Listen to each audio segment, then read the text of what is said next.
চাঁদার টাকা না পেয়ে পানি আর বিদ্যুৎ লাইন বিচ্ছিন্ন করে সন্ত্রাসীরা। রাজধানীর আগারগাঁওয়ের কুমিল্লা বস্তির একাংশে পানি সংকটে ভুগছে অন্তত 200 পরিবার, রয়েছে আতঙ্কেও। এখন তো পানি নাই, পানির জন্য হাহাকার। মানুষ গোসল করতে পারতেছে না, নামাজ পড়তে পারতেছে না, পানি খাওয়ার পানি নাই। সারাদিন রোজা থাকিয়া না পানি যদি না পাই তাহলে আমরা চলমু কেমনে? এটা 2-1 দিন পরে পরে এরকম ঘটনা ঘটে। বস্তিতে আসে তারা আইসা অত্যাচার করে, চাঁদা চায়, না দিলে মানুষের দ্বারা কুবায়, মানুষের গায়ে হাত তুলে, মহিলাদের গায়েও হাত তুলে। ওনাদের ক্ষমতা, এখন বিএমপি আসছে না, ওনারা এতদিন খাইতে পারে না, এখন তারা খাইতেছে। বিএমপি আসছে, এখন ওনারা খায়। মানে ভয়ে কেউ কথা কইতে পারে না, তারা একটা গরিবই সারা বস্তি হামলা দেয়।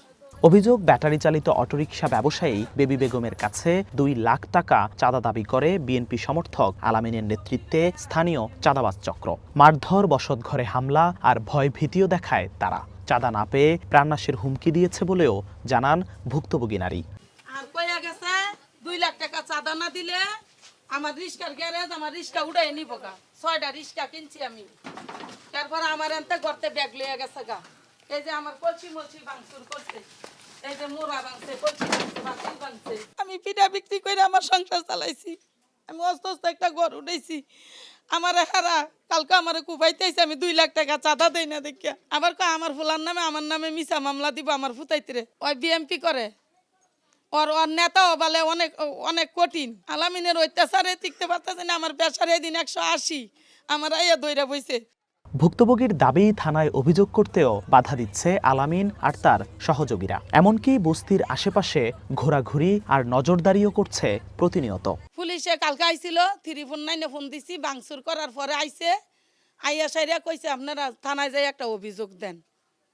থানায়ও যাইতে পারি না, হ্যাঁ এনো লোক খাড়া করায়, হেন লোক খাড়া করায়, ফুন্ডার দিয়ে গিয়া সামনে ঘেরাও দেয়, মারবো।